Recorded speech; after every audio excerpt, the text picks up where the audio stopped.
Kajian Kitab.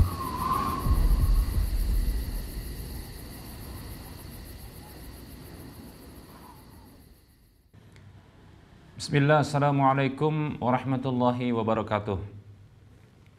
Innal hamdalillah nahmaduhu wa nasta'inuhu wa nastaghfiruh wa na'udzu billahi min shururi anfusina wa min sayyiati a'malina.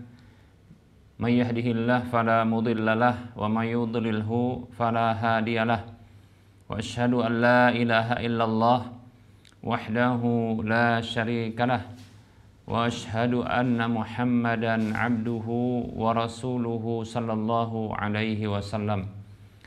Qala Allah tabaraka wa ta'ala, ya ayyuhalladzina amanu taqullaha haqqa tuqatih wa la tamutunna illa wa antum muslimun. Ya ayyuhan nasu taqu rabbakumul ladzi khalaqakum min nafsin wahidah wa khalaqa minha zawjaha wa bassa minhuma rijalan katsiran wa nisaa'a wattaqullaha alladzi tasaaluna bihi wal arham innallaha kana 'alaikum raqiba. Ya ayyuhalladzina amanu taqullaha wa qulu qawlan sadida yuslih lakum a'malakum wa yaghfir lakum dhunubakum wa may yuti'illaha wa rasulahu faqad faza fawzan 'azima. Amma ba'd, fa inna asdaqal hadisi kitabullah wa khairal huda huda Rasulillah sallallahu alaihi wasallam wa syarral umuri muhdatsatuha wa kullu muhdatsatin bid'ah wa kullu bid'atin dhalalah wa kullu dhalalatin finnar. Alhamdulillah, segala puji hanya untuk Allah atas semua nikmat-Nya. Salawat dan salam tak lupa kita ucapkan untuk Rasulullah sallallahu alaihi wasallam. Kita lanjutkan pembahasan tentang hukum seputar penyelenggaraan jenazah, yang kita masih bahas ya tahapan ya pensolatan jenazah, dan kita belum masuk kepada tata cara sholat jenazah, namun kasus-kasus yang potensi terjadi. Baik para hamba Allah rahimani wa rahimakumullah, mensolati jenazah di atas kuburan bagi orang yang terluputkan untuk mensolati jenazah tersebut. Contohnya adalah seseorang yang dia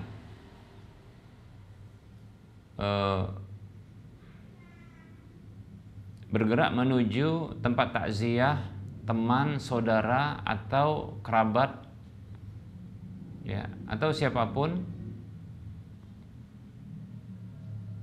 yang ditujunya untuk dia bertakziah ke sana, namun didapatkan ternyata ya jenazah tersebut itu sudah disolatkan bahkan dalam proses penguburan, lalu dia bergerak menuju tempat kuburan, ya, dalam kondisi sudah dikuburkan. Maka bagaimana pendapat ulama tentang orang seperti ini? Bolehkah dia mensolatinya atau tidak boleh? Demikian para hamba rahimakumullah, kita akan bahas. Nah, di sini ada 3 pendapat para ulama. Mayoritas para ulama dari para sahabat Nabi Shallallahu Alaihi Wasallam dan orang-orang para ulama setelah mereka menyatakan bolehnya untuk disolati jenazah yang sudah dikuburkan tersebut bagi orang yang atau oleh orang yang terluputkan bagi dia untuk mensolati jenazah tersebut. Kalau bahasa kita, keburu dikuburkan, begitu ya. Baik para hamba Allah rahimani wa rahimakumullah, ini pendapat Abdullah bin Mubarak, Imam Asy-Syafi'i, ya, Imam Ahmad, Imam Ishaq, Ibnu Hazm, dan yang lainnya rahimahumullah. Dalilnya adalah hadis yang dikeluarkan oleh Imam Al-Bukhari dan Imam Muslim, dan ini lafaz Imam Muslim, dari Ibnu Abbas radhiyallahu anhuma anna Rasulullah sallallahu alaihi wasallam shalla ala qabrin ba'da ma dufina fakabbara alaihi arba'an. Bahwasanya Rasulullah sallallahu alaihi wasallam itu pernah mensolati jenazah ya di atas kuburannya setelah dikuburkan. Lalu beliau bertakbir 4 takbir untuknya, demikian. Jadi sholat jenazah di atas kuburan ya, bagi orang yang terluputkan mensolatinya. Ini Nabi lakukan. Dalam hadis yang lain, hadis yang dikeluarkan oleh Imam Al-Bukhari dalam kitab sahihnya dari Abu Hurairah radhiyallahu anhu bahwasanya ada seorang laki-laki atau perempuan yang berkulit hitam yang biasa membersihkan masjid. Namun dia meninggal dunia dan Nabi SAW tidak mengetahui tentang wafatnya. Lalu Nabi SAW teringat dengan orang ini di satu hari. Maka Nabi mengatakan, "Ma fa'ala dzalikal insan?" Apa yang dilakukan oleh orang tersebut? Kok nggak nampak-nampak gitulah kalau bahasa kita ya. Kenapa kok nggak nampak-nampak? Kenapa kok nggak kelihatan? Gitu kira-kira ya. Apa yang dilakukan oleh orang tersebut? Kalau para sahabat mengatakan, "Mata ya Rasulullah." Orang itu sudah wafat ya Rasulullah. Qala, maka Nabi mengatakan, "Afala adzantumuni?" Ya. Apakah kalian tidak mengabarkannya kepadaku? Bahasa kita, loh, kok nggak dikabarin, kira-kira gitu. Kok nggak dikabarkan? Kok nggak diberitahu? Kira-kira begitu, ya. Faqalu, maka mereka mengatakan, innahu kadza wa kadza, innahu kadza wa kadza, ya. Sesungguhnya dia demikian. Disebutkanlah tentang kisahnya demikian, ya. Nah, seolah-olah tidak begitu penting bagi Nabi Shallallahu Alaihi Wasallam, ya, tidak begitu penting bagi Nabi SAW, sehingga mereka pun berinisiatif untuk tak perlu dikabarkan pada Nabi. Maka Nabi mengajarkan kepada para sahabat, ya, bukan lantas karena budak hitam atau pekerjaannya bersih-bersih masjid itu lantas, ya, diremehkan atau dianggap tidak penting, ya. Maka Nabi mengajarkan kepada para sahabat, ya. Ini sekaligus petunjuk Nabi SAW. Fadulluni ala qabrihi, tunjukkanlah kepadaku kuburannya, ya. Fa'ata qabrahu fasalla alaihi, lalu beliau pun, ya, mendatangi kuburannya, ya, lalu beliau pun mensolatinya, demikian. Baik para hamba Allah rahimani wa rahmakumullah, ya. Jadi para hamba Allah, kita memang tidak boleh untuk meremehkan atau tidak menganggap penting seseorang, ya, yang bila itu, ya, terkait dengan warna kulitnya, mungkin dianggap karena berkulit hitam, ya, atau pekerjaannya sapu-sapu masjid, bersih-bersih masjid, itu dianggap nggak penting. Nah, Nabi ingin memberitahu kepada para sahabat, jangan sampai kita meremehkan orang, ya, jangan kita merendahkan orang, demikian. Nah, sampai-sampai Nabi SAW itu, ya, ingin menunjukkan kepada para sahabat, ya, dengan, ya, melakukan sholat untuk orang tersebut walaupun sudah dikuburkan, ya. Baik para hamba Allah rahimani wa rahimakumullah.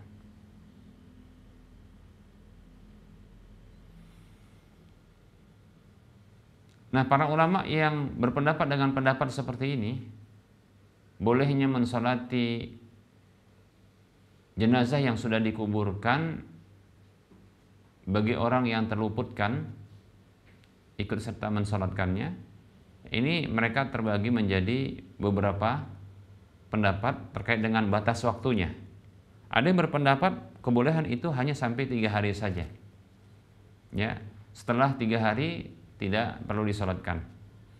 Kemudian ada yang berpendapat 1 bulan, ya, itu sampai 1 bulan. Jadi batasannya 1 bulan. Ada pendapat 3 hari, pendapat yang kedua 1 bulan. Ada yang berpendapat, ya, sampai tubuhnya nggak hancur. Nah, kalau ini kita nggak tahu kan, ya, sampai tubuhnya nggak hancur. Jadi pakai perkiraan, ya, karena kan bisa jadi mungkin malah tubuhnya nggak hancur-hancur begitu ya. Karena ya mungkin dia penghafal Quran. Ada pendapat boleh selamanya untuk mensolatinya. Jadi kalau sudah bertahun-tahun, 10 tahun, contoh ini ya, ada seorang cucu ya yang dulu masih kecil ditimbang-timbang sama kakeknya, digendong, diajak sholat ke masjid begitu, dikenalkan tentang agama, duduk kajian, atau bahkan mungkin kakeknya adalah seorang ustadz, diajak kajian ke masjid, diajak ke masjid, sampai si anak ini, cucunya ini jadi seorang ya pemuda yang soleh ya, memakmurkan masjid, bahkan juga seperti kakeknya barangkali ya, ya seorang yang mendakwahkan agama, seorang dai, nah seperti itu. Lalu dia berkunjung ke kuburan kakeknya setelah diberitahu bahwasanya kakeknya dikuburkan di tempat ini, dan dia belum pernah mensolatinya. Nah, bagi pendapat ini boleh mensolatinya, demikian ya. Walaupun sudah contohnya ya puluhan tahun ya, seperti mungkin 20 tahun mungkin, karena digendong-gendong sama cucu sama kakeknya itu ketika dia usia 5 tahun kan begitu ya. Baik para hamba Allah rahimani wa rahimakumullah. Pendapat yang kedua, pendapat yang mengatakan bahwasanya tidak boleh sama sekali sholat di kuburan. Ya. Tidak boleh sama sekali sholat di kuburan. Ini bisa kita pahami bahwasanya memang ada larangan sholat di kuburan. Ya, la tusalli ilal qabri, jangan sholat ya ke arah kuburan. Kemudian juga Nabi mengatakan sallallahu alaihi wasallam, al-ardu kulluha masjidun illal maqbarata wal hammam. Bumi ini semuanya adalah bisa untuk tempat sujud, tempat sholat ya, untuk tempat sholat, kecuali kuburan dan kamar mandi. Jadi nggak boleh sholat, nah begitu, karena mungkin dianggap sebagai bentuk kesyirikan menurut pendapat ini ya. Kemudian pendapat yang ketiga ya, pendapat mengatakan bahwasanya tidak boleh sholat di atas kuburan kecuali ya dalam kondisi ya dikuburkan belum disolati, nah gitu. Jadi ini dikiaskan dengan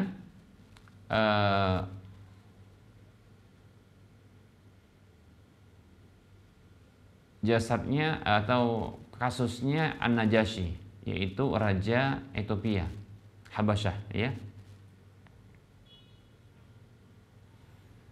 Pendapat yang mengatakan tidak boleh sama sekali mensolati, nah itu pendapat yang diriwayatkan dari Ibrahim An-Nakhai, Abu Hanifah dan Imam Malik. Kemudian ada yang merinci kecuali kalau belum disolati, maka itu boleh begitu ya. Nah, ini juga pendapat dari mereka, demikian. Baik para hamba Allah rahimani wa rahimakumullah. Dalilnya adalah larangan secara umum mensolati jenazah di atas kuburan. Larangan secara umum salat ya dalam kuburan atau di area kuburan atau menghadap kuburan, ini sudah kita sebutkan tadi dalilnya. Demikian.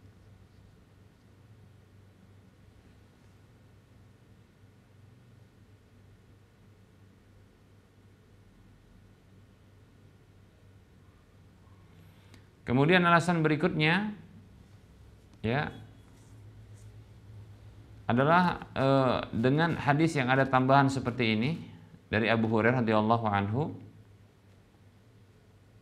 di mana Nabi sallallahu alaihi wasallam mensolati jenazah seorang yang berkulit hitam ya. Beliau mengatakan, inna hadhihi al-qubura mamlu'atun ya zulmatun ala ahliha wa inna Allah yunawwiruha bi salati alaihim. Sesungguhnya kuburan ini itu dipenuhi dengan mamlu'atu zulmatin ya, dipenuhi dengan kegelapan, dipenuhi dengan kegelapan ala ahliha, untuk penghuninya. Wa innallaha yunawwiruha bi salati alaihim, dan sesungguhnya Allah memberikan penerangan kepada kuburan tersebut dengan ya salatku untuk mereka, demikian.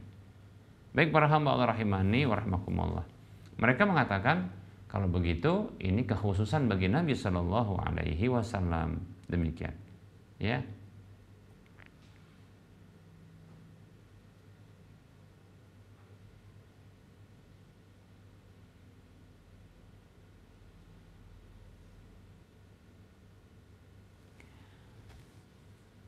Baik para hamba Allah rahimani wa rahimakumullah.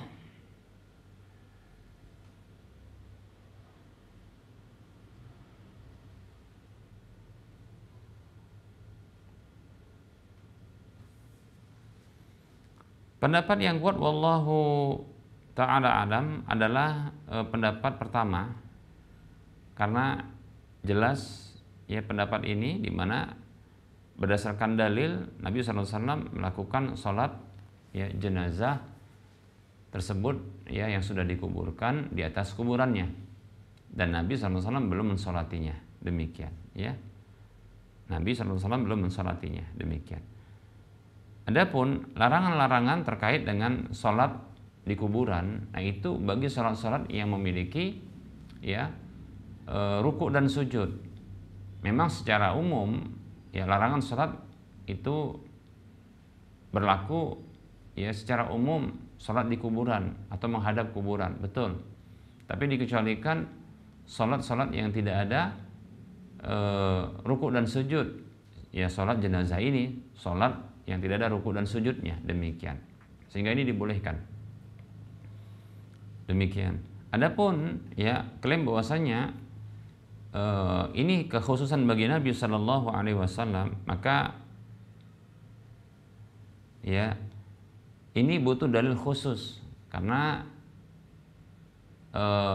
tambahan riwayat dari Imam Muslim ya rahimahullah itu tidaklah menunjukkan kekhususan, demikian ya,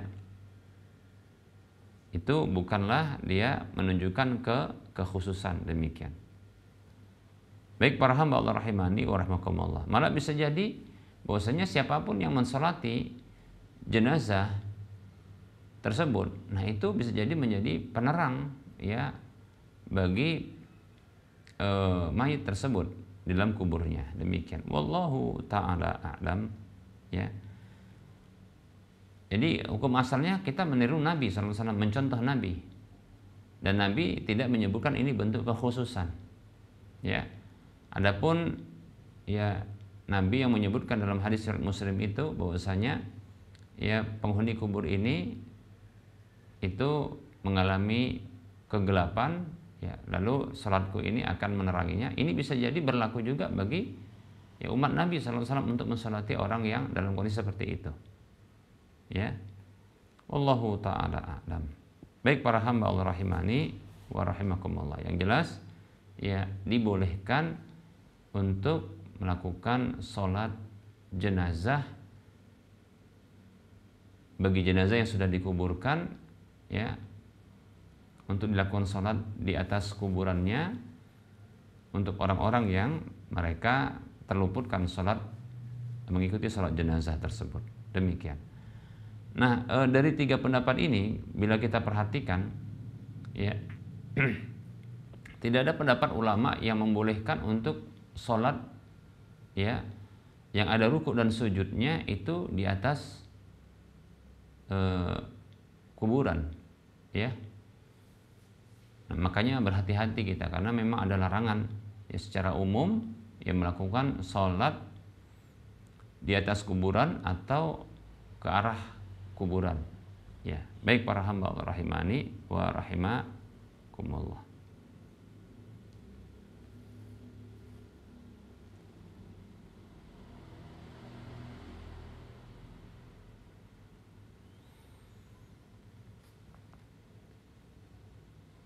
Baik para hamba Allah rahimani wa rahimakumullah,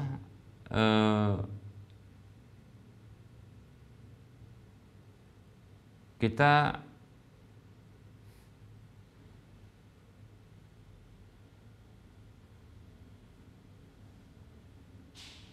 lanjutkan sedikit pembahasan terkait dengan tata cara sholat jenazah. Baik, tata cara sholat jenazah. Yang pertama adalah takbir, ya takbir. Karena memang sholat jenazah ini takbir ya, tidak ada ruku, sujud, ya i'tidal, duduk, ya. Kalau berdiri ya memang berdiri ya. Baik para hamba Allah rahimani wa rahimakumullah, takbir. Nah, perlu kita akan bahas tentang takbir ini para hamba Allah ya, terkait dengan jumlah takbirnya. Terdapat beberapa riwayat hadis yang menunjukkan tentang ya jumlah takbir yang berasal dari Nabi SAW yang berbeda-beda. Yang pertama adalah 4 takbir. 4 takbir. Nabi SAW pernah melakukan salat dengan 4 takbir. Tadi sudah kita sebutkan ya, untuk orang yang berkulit hitam ya, yang sudah dikuburkan. Dalam riwayat Muslim disebutkan bahwasanya Rasulullah melakukan ya 4 takbir. Ya, begitu juga ya Rasulullah pernah dikabarkan dalam hadis yang diriwayatkan oleh Imam Bukhari Imam Muslim dari Abu Hurairah radhiyallahu anhu, anna Rasulullah sallallahu alaihi wasallam na'a an-Najashi fil yaumil ladzi mata fihi wa kharaja bihim ila al-musalla fa saffa bihim wa kabbara alaihi 4 takbiratin. Bahwasanya Rasulullah sallallahu alaihi wasallam mendapatkan kabar wafatnya Najasyi ya. Lalu ya beliau keluar bersama dengan para sahabat-sahabat untuk menuju tempat sholat. Lalu Nabi pun ya berbaris sholat yang mengimami mereka, dan beliau takbir 4 kali takbir untuk Najasyi tersebut. Begitu juga ada hadis ya dari Jabir radhiyallahu anhu ya, anna Nabiyya sallallahu alaihi wasallam shalla ala ashimmatin Najasyi fakabbaru 4. Di sini hadis yang dikeluarkan oleh Imam Bukhari. Jabir mengatakan radhiyallahu anhu bahwasanya Nabi SAW itu pernah mensolati ya An-Najasyi dan lalu takbir 4 kali takbir. Demikian. Begitu juga ada riwayat yang dikeluarkan oleh Imam Muslim dan An-Nasa'i dengan derajat yang sahih dari Ibnu Abbas radhiyallahu anhuma, qala, ia mengatakan, mata rajulun, ada seorang laki-laki meninggal dunia. Wa kana Rasulullah SAW ya'uduhu ya fadafanuhu bil-laili, dan dahulu Rasulullah itu SAW pernah menjenguknya, lalu mereka menguburkannya di malam hari ya. Jadi Rasul pernah itu menjenguk orang yang meninggal dunia ini ketika sakitnya sebelum meninggal dunia. Mereka sudah wafat lalu dikuburkan di malam hari. Falamma asbaha a'lamuhu, tatkala di waktu pagi maka mereka mengkabarkan kepada Nabi SAW.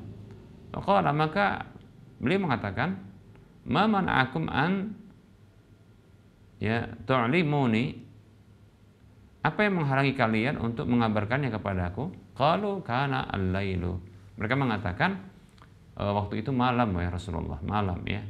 Wa kanat adh-dhulmatu ya, dan itu gelap.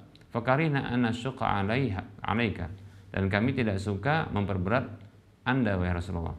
Fa ataqabrahu fa shalla alaihi wa kabbara 4. Lalu beliau pun mendatangi kuburannya lalu salat ya untuknya dan bertakbir 4 kali takbir. Demikian. Baik ya, ini juga dalil menunjukkan salat jenazah ketika terluputkan mensalatinya walaupun sudah dikuburkan maka dibolehkan di atas kuburannya. Demikian ya. Baik para hamba Allah rahimani rahimakumullah. Ini 4 takbir ya. Ini pendapat yang dipegangi oleh Umar bin Khattab, Abdullah bin Umar, Zaid bin Sabit, Hasan bin Ali ya, kemudian Ibnu Abi Aufa, Bara bin Azib, Abu Hurairah, Ibnu Amir radhiyallahu anhum jami'an. Begitu juga ya Muhammad Ibnu Al-Hanafiyah, Atha bin Abi Rabah, Sufyan Ats-Tsauri, Auza'i, Imam Ahmad, Ishaq, Malik ya, Abdullah bin Barak, Imam Syafi'i, dan para ulama dalam mazhab Hanafi ya, ashabur ra'i. Nah, ini pendapat mereka dan ini pendapat mayoritas ya. Demikian. Kemudian ya berikutnya ada riwayat di mana disebutkan itu takbir dengan 5 kali takbir. Takbir dengan 5 kali takbir. Dalam hadis yang diriwayatkan oleh Imam Muslim, ya, dari Abdurrahman bin Abi Ya'la, ia mengatakan kana Zaid radhiyallahu anhu yukabbiru ala janaizina arba'an wa innahu kabbara ala janazatin khamsan fasaltuhu faqala kana Rasulullah sallallahu alaihi wasallam yukabbiruha. Dari Abdurrahman bin Abi Ya'la yang mengatakan dahulu Zaid, sepertinya Zaid bin Sabit ya radhiyallahu anhu, itu pernah ya salat jenazah bertakbir ya itu 4 takbir. Dan sesungguhnya ia pernah takbir untuk salat jenazah ya itu 5 kali takbir. Lalu aku bertanya kepada beliau, maka beliau mengatakan kana Rasulullah SAW yukabbiruha. Dahulu Rasulullah SAW pernah sholat dengan 5 takbir tersebut. Demikian hadisnya riwayat Muslim.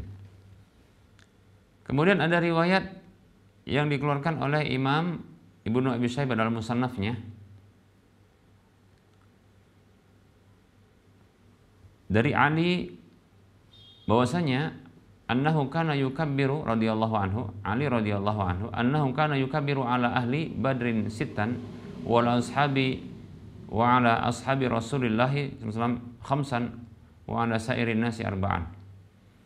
Ali radhiyallahu an itu pernah salat ya jenazah untuk orang yang pernah menjadi peserta perang Badar. Itu kalau wafat maka beliau takbirnya 6 takbir ya. Adapun untuk sahabat Rasulullah yang lain ya maka itu 5 kali takbir salat jenazahnya.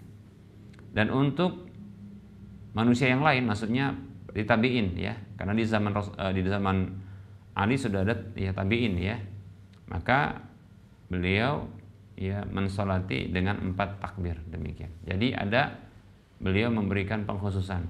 Kalau kalau peserta perang Badar yang wafatnya belakangan, kalau sudah wafat ya di zamannya Ali radhiyallahu an, maka beliau sholat jenazahnya dengan 6 takbir. Kalau para sahabat yang lainnya maka disolati dengan 5 takbir. Tapi kalau ya kaum muslimin yang lainnya tabi'in begitu ya, maka ya 4 takbir. Demikian para hamba Allah rahimani wa rahimakumullah. Nah, dari sini berarti ada 4 ya takbir salat tuh. Jadi ada riwayat salat 4 takbir, ada 5 takbir, ada 6 takbir. Demikian ya.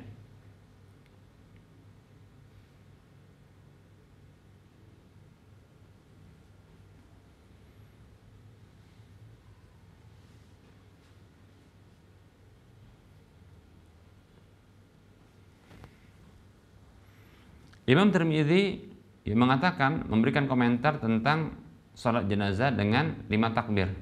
Wa qad dhahaba ba'du ahli ilmi ila hadza min ashabin Nabi sallallahu alaihi wasallam wa ghairihim. Ra'au at-takbir 'ala al-janazati khamsan. Ya. Sebahagian dari para ulama dari kalangan sahabat Nabi sallallahu alaihi wasallam dan yang lainnya berpendapat dengan pendapat seperti ini.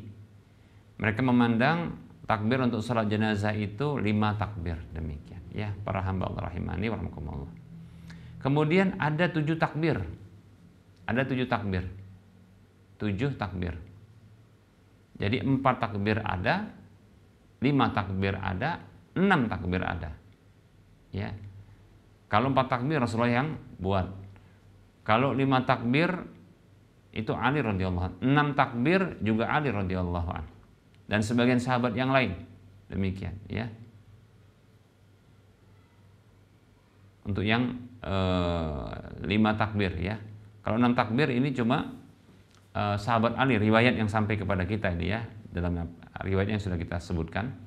Kemudian ada 7 takbir ya, 7 takbir. Nah 7 takbir ini para hamba Allah riwayatnya dhaif ya, dhaif.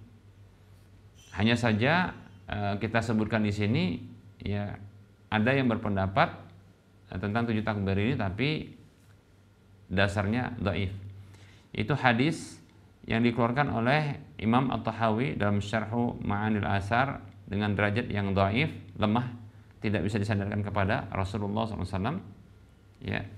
Dari Ibnu Abbas radhiyallahu anhu yang mengatakan, amara Rasulullah SAW yauma Uhudin bil qatla faja'ala ya yusalli alaihim fawada'a tis'atan ya wa Hamzah fakabbara alaihim sab'a takbiratin thumma yurfa'una wa yutraku Hamzah thumma yuja'u bi tis'atin fayukabbiru alaihim sab'an hatta faragha minhum.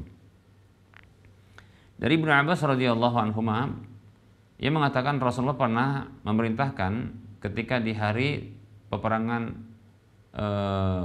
Uhud setelah selesai, memerintahkan jenazah-jenazah itu untuk dikumpulkan kemudian disolati. Maka diletakkan 9 jenazah kemudian plus dengan Hamzah. Lalu beliau salat jenazah untuk mereka. Beliau takbir dengan 7 takbir. Kemudian diangkat jenazah tersebut, lalu dibiarkan Hamzah, kemudian didatangkan lagi 9 jenazah, lalu takbir lagi untuk sholat jenazah dengan 7 takbir, demikian. 7 takbir sampai selesai. Tapi sayang ini hadisnya dhaif. Ya, jadi 7 takbir itu tapi hadisnya dhaif. Kemudian ada 9 takbir. Insyaallah. Kalau 8 takbir belum ada riwayat 8 takbir ya. Yang ada jadi berapa? 4, 5, kemudian 6, 7, ada pun 8 nanti kita akan sebutkan, kemudian 9 ya. Dalilnya adalah dari Abdullah bin Zubair radhiyallahu anhu anna Rasulullah sallallahu alaihi wasallam amara yauma Uhudin bi Hamzata fasujja bi burdatin. Bahwasanya Rasulullah SAW itu pernah memerintahkan di hari selesainya perang Uhud agar Hamzah itu ditutupi dengan burdah, kain burdah, semacam selendang begitu. Summa shalla alaihi, kemudian beliau mensolatinya. Fakabara tis'a takbiratin, dan beliau bertakbir dengan 9 takbir, tis'a takbir, 9 takbir ya. Summa ata bil qatla yusaffuna wa yusalli alaihim wa alaihim ma'ahu. Kemudian didatangkan jenazah-jenazah yang lainnya, dibariskan dan beliau mensolati ya jenazah tersebut bersama dengan Hamzah, bersama dengan mereka, demikian. Hadisnya diriwayatkan oleh Imam At-Tahawi dengan sanad yang hasan, bukan dhaif tapi hasan. Jadi diterima, demikian. Baik para hamba Allah rahimani rahimakumullah. Ada riwayat dari para sahabat. Nah, kalau ini kan semuanya adalah riwayat dari hadis Nabi SAW. Tapi untuk yang 7 takbir ini dhaif ya dari Nabi. Namun ada riwayat-riwayat dari para sahabat radhiyallahu anhum ajma'in bahwasanya mereka pernah sholat jenazah dengan 3 takbir. Pernah 3 takbir, 4 takbir, 5 takbir, kemudian 6 takbir dan 7 takbir.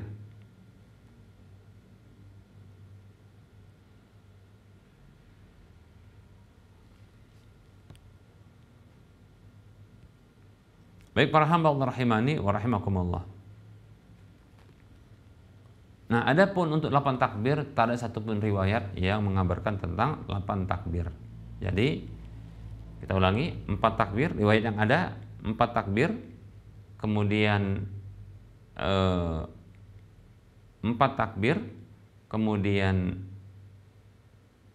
5 takbir, kemudian kalau 5 takbir, 4 takbir dari Rasulullah, 5 takbir sahabat melakukan dan Rasulullah juga melakukan.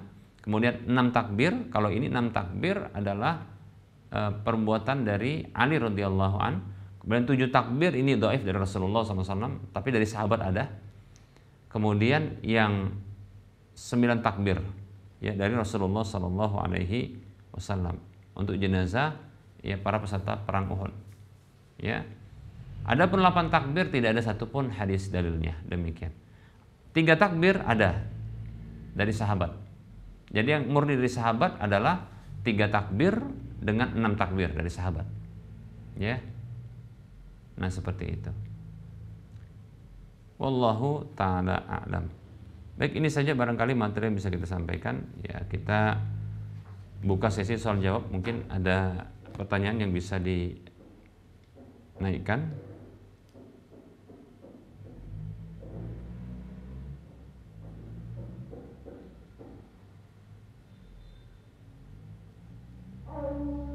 Baik, karena sudah masuk waktu sholat zuhur, untuk Medan dan sekitarnya kita cukupkan saja.